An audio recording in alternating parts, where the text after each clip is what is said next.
Hi, welcome back to the Box of Lights game channel. For this podcast we're playing Deserted Animals.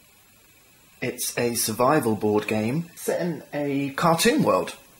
The game's interesting to me because it's self-published by a chap named Rainis Bhutan under the company name Bebri Games. If you want to buy a copy of this game, it was only a short print run, 300 games. I'll give you a bit of background to that as we play actually. But you can go visit bebri.com and order directly from the website. Let's have a look at the components. I've boxed these up myself, but they're great quality, nice thick cardboard tokens, lots of hex tiles, nice little rule book, and some survival guides that kind of act as player aids. Let's get set up and I'll introduce you to the game. You start by forming a hex with these borders, and they kind of fit together like jigsaws. And the score track runs around the outside here. And once you're done, you take all these tiles, and these are terrain tiles, and you're going to shuffle these, place them all face down in the hex that you've just formed. And then right in the middle there, we're going to place what they call the sludge tile. As players explore the terrain here, they're going to find different objects, encounters, resources, weapons, ambushes, and those things are going to be revealed by these cards depending on what type of terrain they're currently on. So for the start of the game we're going to shuffle these up and place them at the side of the board here. And then each player gets to choose one of these characters for their player. And what cute little characters they are. I think I'll demonstrate a two-player game to you. There's going to be a lot more interactivity with more players that you have, but for the sake of trying to get you through the rules in a short amount of time, I'm going to just choose two players. Let's choose the owl and the pussycat. And our players can choose to place these on any face-down tile as their starting position. It kind of makes sense, I think, at the beginning to place them with a little bit of distance between you and the centre sludge tile. And each player also takes this marker and they place this on the score track. This track around the edge represents the score track. We're going to start here on 0. There's fundamentally two modes to the game. There's the survivor mode and the forage mode.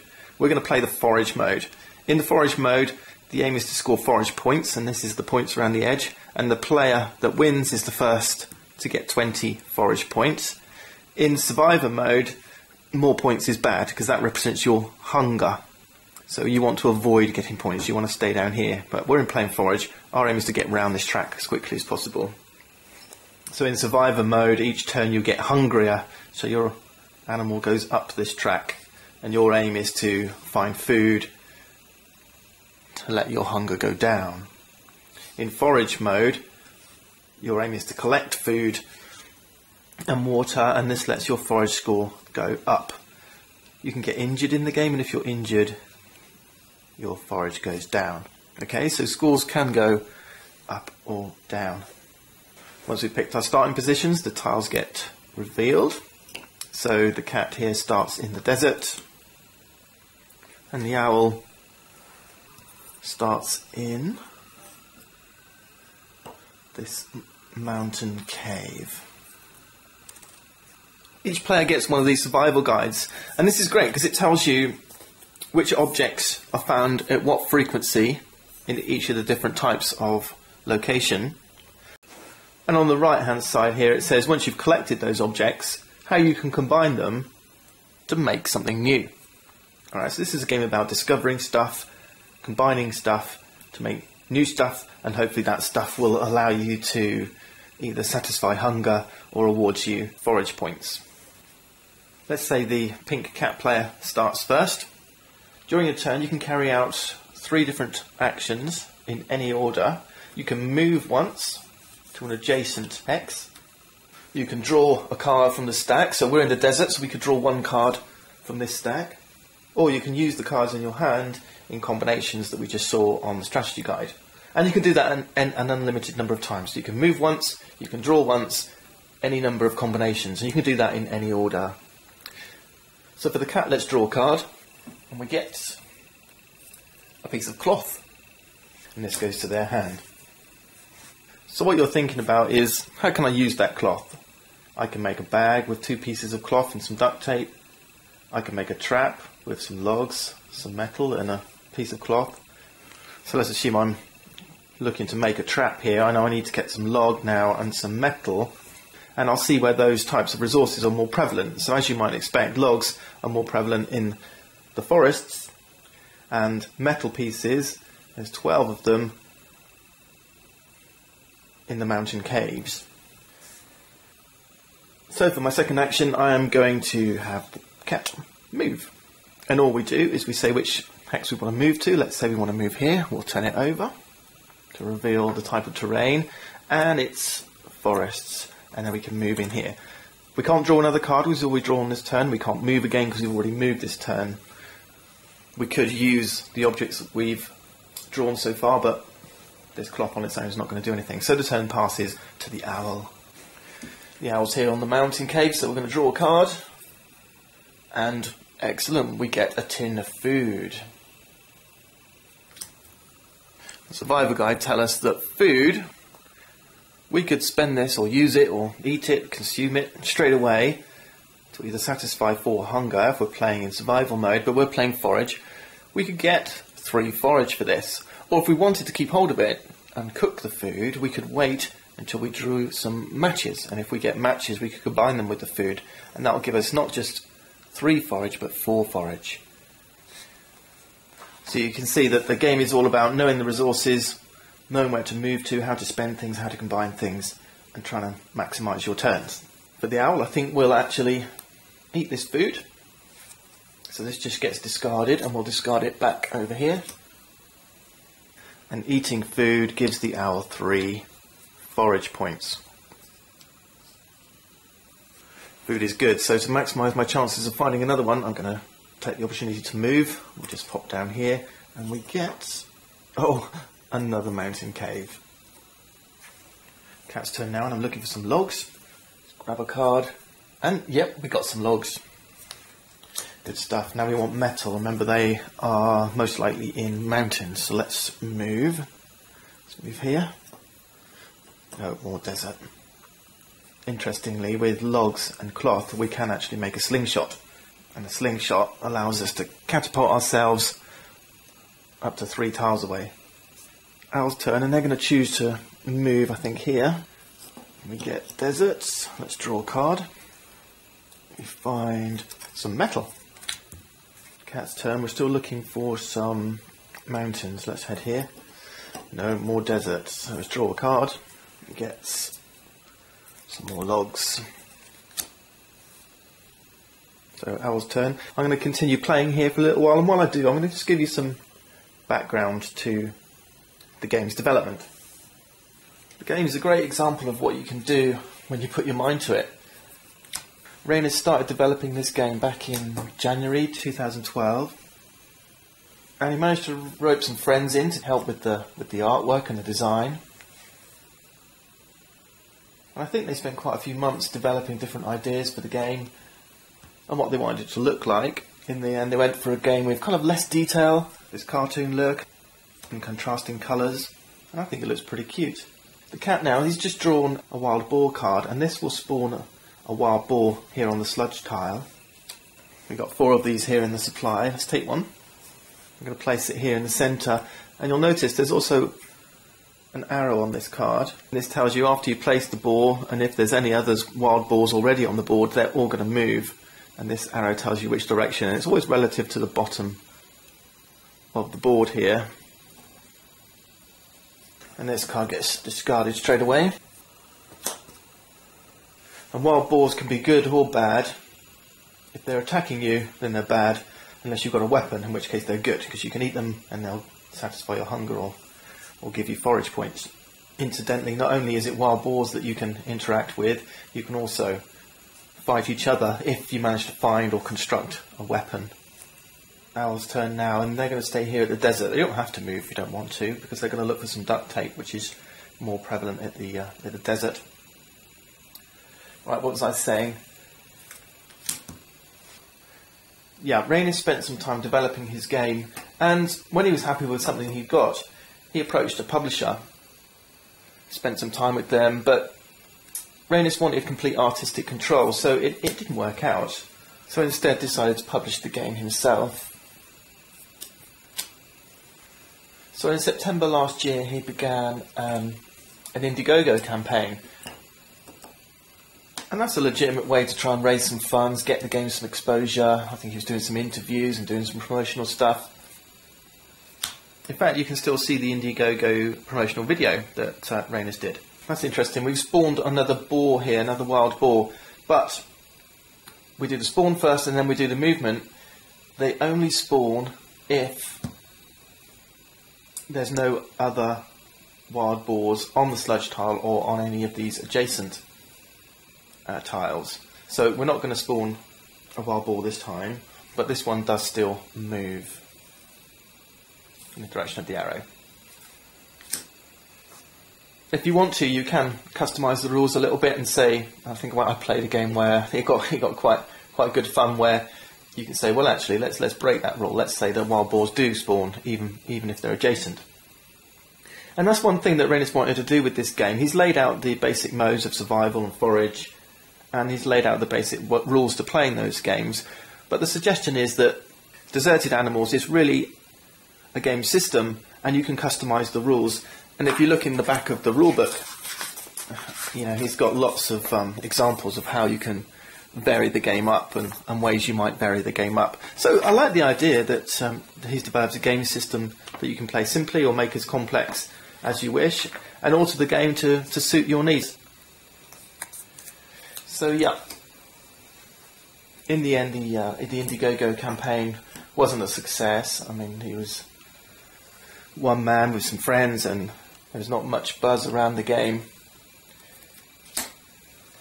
So he decided to self-finance. Here's an interesting combination. I can, with 2 pieces of cloth and some duct tape, make what's called a big bag. During your game there's a hand limit to the number of cards that you can actually carry at one time. If at the end of your turn you're holding more than 7 cards, then you will have to discard. But with 2 cloth and 1 duct tape, which I'll now play and discard,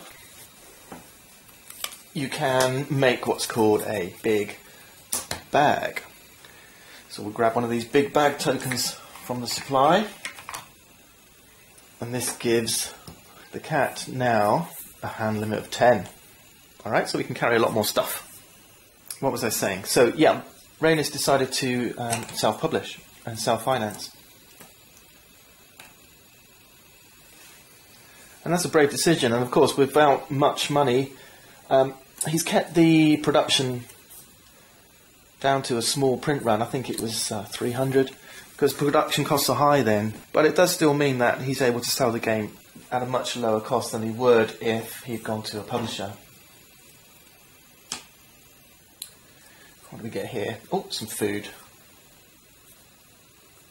Let's spend this straight away, I think. And the cat's forage goes up to 3.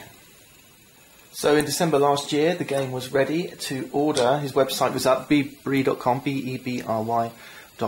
So if you want to go and get a copy, they're going to be there until the last copy is sold. Okay, another wild boar. Remember, we're not spawning, but we are moving, because this wild boar was adjacent to the sludge. The house picked up some matches, and we've got 2 metal and some duct tape. If you ever get 4 of the same items, you can kind of A-team style create yourself a close combat weapon, and this thing is called a scrap attack. But what we're really looking to do is ideally find some weapons. Oh, and right on cue, we've got ourselves a sword.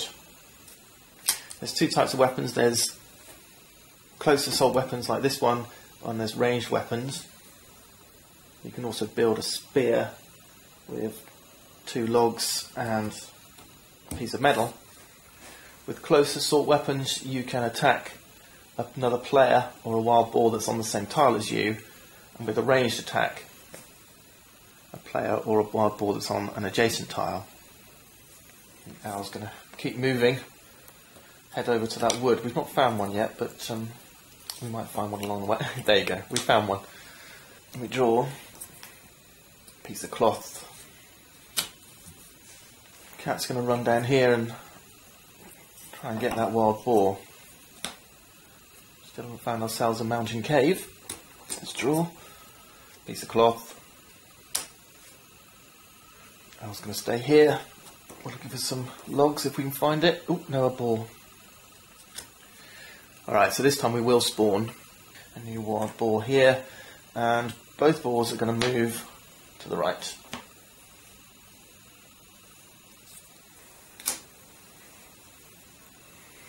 Cat's going to keep moving. Desert. Didn't really want them running away. Oh, here we go.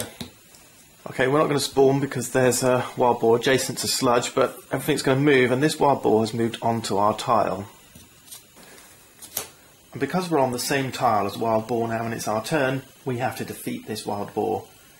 And the only way to do that is to use a weapon. If we didn't have a weapon, then we would be injured, and we have to flip our tile over. Oh no, an injured cat. And we'd have to discard one card from our hand, from our stack. And then the ball would be removed. But as it goes, we do have a weapon. So, we're going to grab this dagger or sword and discard it. And because the dagger's a close assault weapon, we can now kill the boar. So this just gets discarded. But not only that, killing a wild boar gives us 3 forage. The cat's up here now with the owl on 6. Owl's staying here, we're still looking for some logs. Oh, we've got some seeds. We can't do anything with those, we need some water. But if we can combine these with some water, then we'll get 3 forage.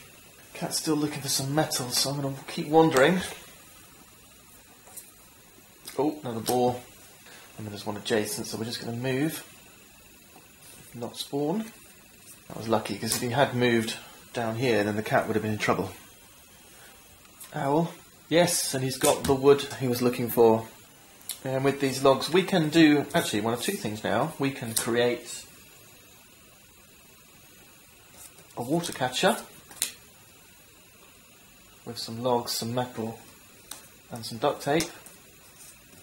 Or, with logs, cloth, and metal, we can create a trap.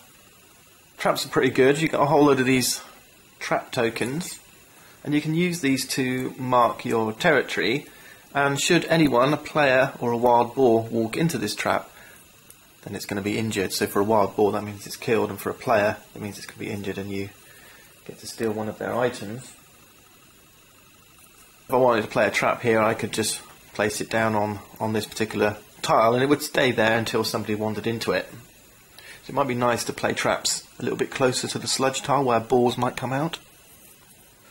Given that I'm at my hand limit already with 7 cards, I think I'm going to take the 2 points for now, so we'll discard these 3 for the water catcher. And that is going to give me 2 forage.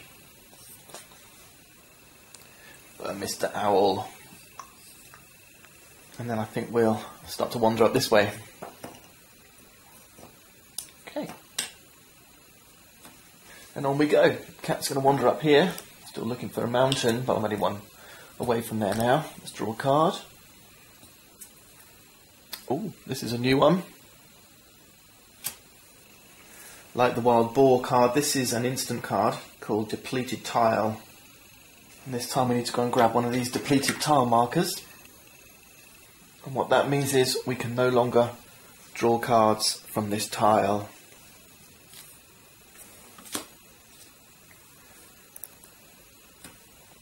Owl's going to move.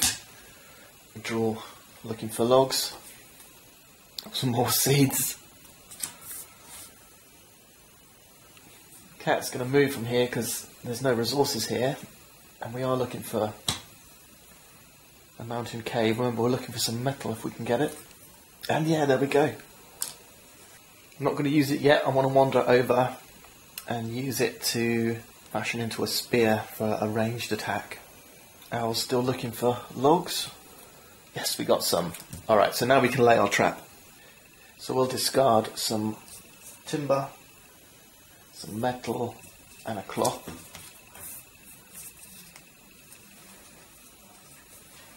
And grab one of our traps from the supply. And we'll place it here next to the sludge tile. That's not a bad location. And we've still got the opportunity to move, and I'm going to try and head back over to this oasis if I can. So let's just head here. Cat's turn. Let's move, draw, get some logs. You see, we could build a trap of our own now if we wished. I was going to head over, draw, get some more metal. Cat's going to try and be a bit aggressive. We're going to move down here, draw a card, and get depleted. Another tile out of action. But in my hand, got 2 logs and some metal. If we look on the resource card, it tells us that 2 logs and a metal can be used as a ranged attack by making them into a spear. So I'm going to discard these, and I'm going to be really nasty and attack the owl. The owl's got nothing in their hand to defend themselves, so they're going to be injured. So we flip it over. Oh, broken wing. But not only that, attacking a player awards us with 1 forage. So I'm up to 7, 1 away from the owl. And not only that, we get to steal one of the owl's items, and it could be any of these. I'm going to grab these metal pieces. Sneaky. Now it's Owl's turn, and if you begin your turn injured, you have to lose 1 forage. So not only have we gone up ourselves, we've also succeeded in bringing Owl back down. We're level again. Poor old Owl. This is going to happen every turn now until we can find a cure. And there's 2 ways of doing that. We can make a bandage with 2 tape and a cloth, or we can find ourselves a first aid kit, and they're more prevalent at these farm buildings and oases. Owl's going to move over here and draw a card, hoping for a first aid kit. Oh, we got some food. That's alright. Especially as we have matches, because we can cook the food.